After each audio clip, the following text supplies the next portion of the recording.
as soon as you connect to any of those, I have your password, I have anything in between. Oh, man. You can hack anything. Car keys, garages, gates, anything that's on radio frequency, access control badges for doors and credit cards. There we go, I just read my card there, and if you want, I could show you the beginning of it.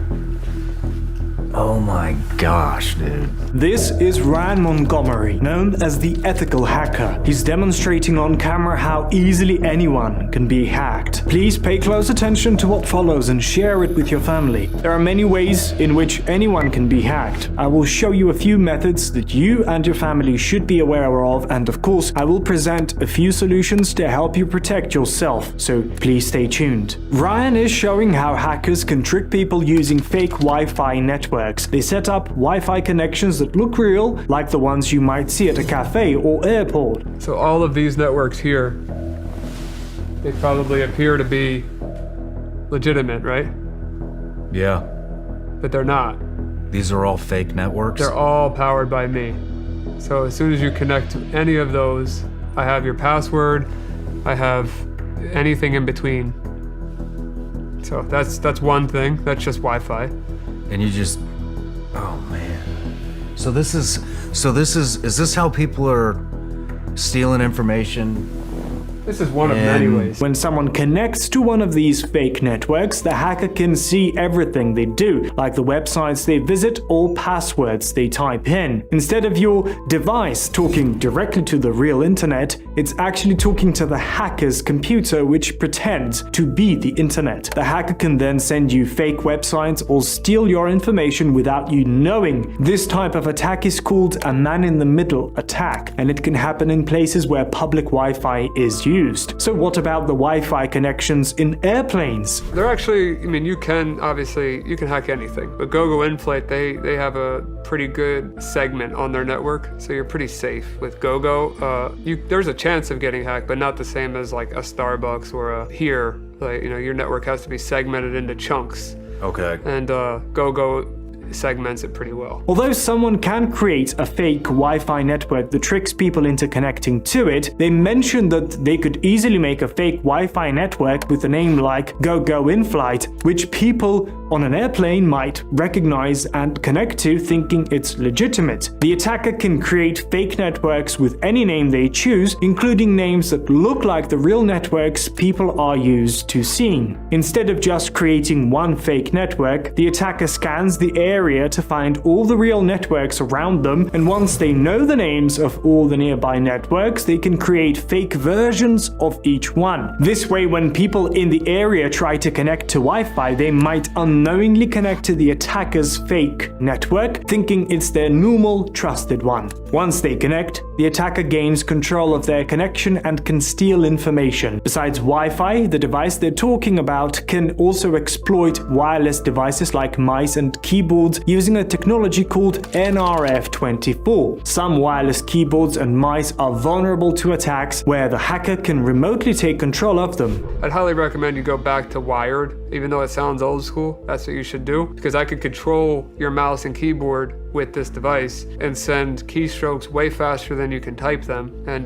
take over your computer without even having to see you or it. So I could do that through the wall. Ryan Montgomery mentions other types of wireless attacks like this one. This is actually a really good one here. So if you're ever in a business, for example, this is a device that you would plug into USB. And then as you see, there's an Ethernet adapter here. And when this plugs in, this has a mini computer inside of it. So as soon as this thing gets plugged into a computer or to the internet, the first thing it does is try to reach back out to one of my servers. So if I put this in, your closet or where your modem was at, I don't think that you would ever think this is a dangerous device. We're constantly bombarded with spam calls, texts, and marketing emails, making it feel overwhelming. A common question people have is whether simply opening a text message can lead to being hacked. The answer is technically yes. It is possible in some cases. This can happen through what's known as zero-click attacks, which are especially dangerous because they don't require you to click on anything or interact with the message in any way. Government agencies and hackers pay large sums of money for these kinds of exploits because they allow remote access to your phone without you even realizing it. If I open a text, could I be hacked just from opening the text? Technically, yes. There was one going around for quite a long time called Pegasus, and then there was another one called Pegasus 2.0. It didn't require any user interaction from anyone. You would just send to a phone number. They'd have full remote access to your phone. Even without opening the text? Without opening anything. Holy shit. How do you defend against something like that? Yeah. You can't. There's no way to defend yourself. That's why they're so valuable, because there's nothing you can do. Another thing that can be hacked is your credit card. With a simple swipe of radio frequency identification device, they can read the details from a tap-to-pay credit card. This process is so fast that the person can steal your information instantly just by brushing past you. This works best with modern credit cards that use tap-to-pay technology, which includes an RFID chip. Older cards without this feature can't be read by such devices. So there we go. I just read my card there, and if you want, I could show you the beginning of it. Oh my gosh, dude. Yeah, so it's that easy to steal your credit card number. This is just a proof of concept device. You know, there's devices out there that could do this from further away. How fast could you just brush by somebody and... Instantly.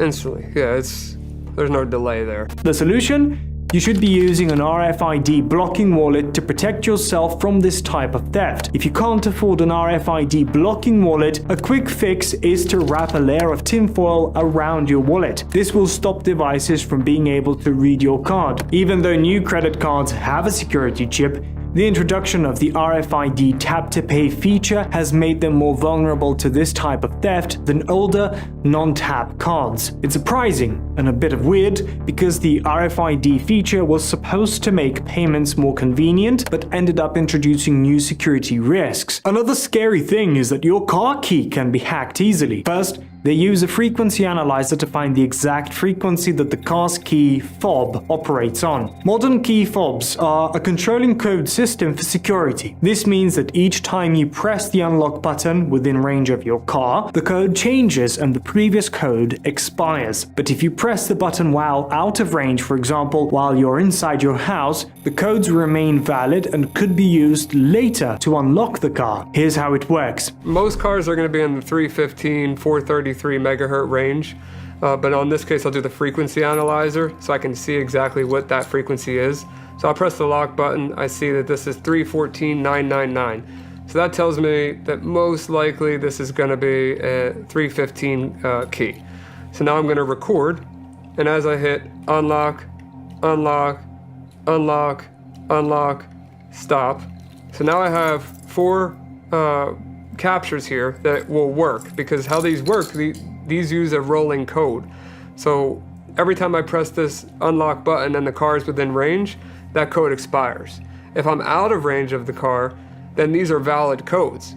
So if I went back to to my house and I pressed send and I went and transmitted like I'm doing now, if I transmitted these signals, it would unlock the car 4 times. He explains how a roll jam attack can be used to steal your car by intercepting and jamming the signals from a key fob. He describes how an attacker uses a device to send static on the key's frequency, blocking the signal from reaching the car while simultaneously capturing it. So you would get another device like the device I showed you with a big antenna. Yeah. I'd get that device, I would jam, so I'd send a bunch of scattered frequencies on 315 megahertz, because I know that's what this key is. I'd send a bunch of static on 315, and then while I'm standing at the store or wherever the person I want to steal something from their car is, I would be listening on 315. So now I'm closer to you listening, and then the jammer is closer to your car. So your car is not going to receive the signal because of the static, but I'm going to receive the signal clear as day from this device. So now my combinations are valid. So when I go to open your car later, mine will work. That device can do a lot more than just radio-related tasks. It operates on sub-gigahertz frequencies, and by using bigger antennas, it can work over longer distances. It also has infrared capabilities, meaning it can control things like TVs, projectors, and other devices that use infrared signals. The device has GPIO, which allows it to connect and control external devices, making it act as a controller for various systems. it also has a feature called iButton, a type of authentication that uses small metal prongs like a key. Additionally, it includes a bad USB, which imitates a keyboard and can type thousands of words per minute for quickly inputting data. Besides hacking-related uses, the device can also generate two-factor authentication codes without needing an internet connection, making it useful for security purposes. You thought that was all? What about all the electronics manufactured in China? Ryan mentions a vacuum mop he purchased, which connects to a Chinese cloud server to send and receive information. Do you think we need to worry about what they're putting in our electronics? Yeah, I mean, I'll give you one example. I bought this awesome all-in-one vacuum mop called Tineco, and it completely connects to a Chinese server to transmit and receive information. I can control that with my computer through a Chinese cloud server.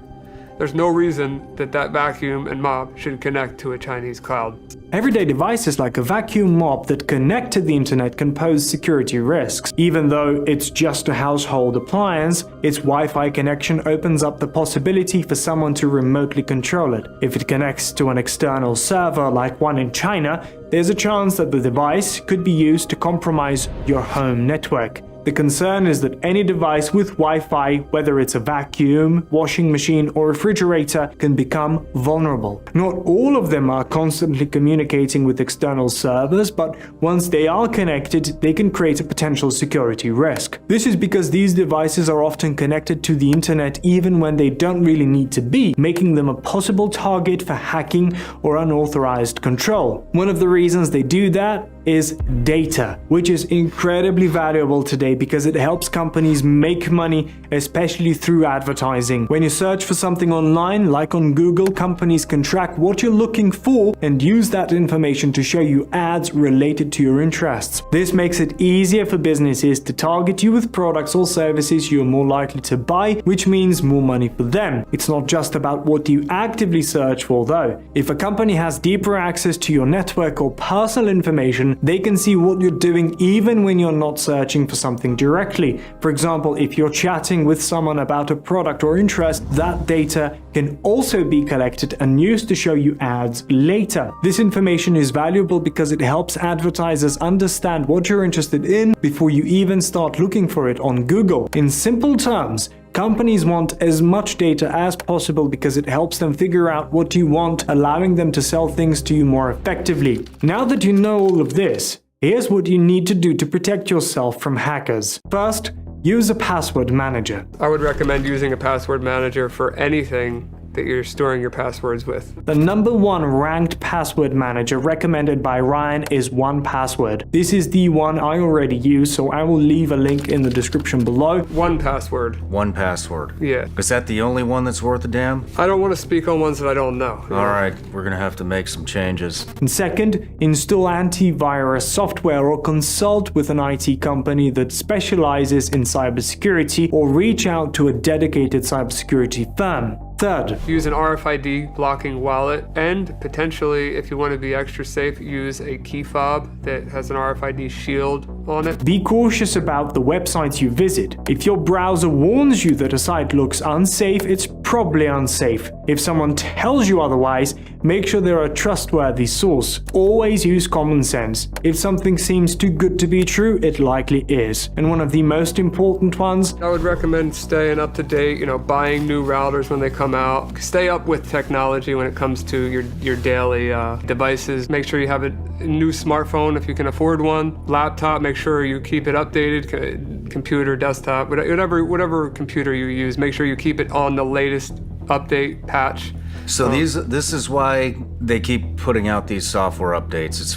It's to combat this kind of stuff. Of course. If you don't update your software, you're leaving your device exposed to these known vulnerabilities. Once an update is released, companies often publish details about what they've fixed, including security issues. Hackers can then study these updates to understand the weaknesses in older versions of the software. By not updating, you're essentially allowing hackers to exploit those vulnerabilities, putting your device and personal information at risk. In short, Keeping your software up to date is one of the easiest and most effective ways to protect yourself from cyber attacks. Hackers can get into your device in many different ways, and it's not always about clicking a suspicious link. Sometimes it's a link, but it could also be a file, a photo, or even a Word document that contains hidden malware. In some cases, hackers use a combination of different exploits, meaning they take advantage of multiple weaknesses in your device or software to gain access. Essentially, almost any type of file or interaction could be a potential way for a hacker to break in if the device isn't well protected. So think twice before clicking on anything, especially in your email inbox.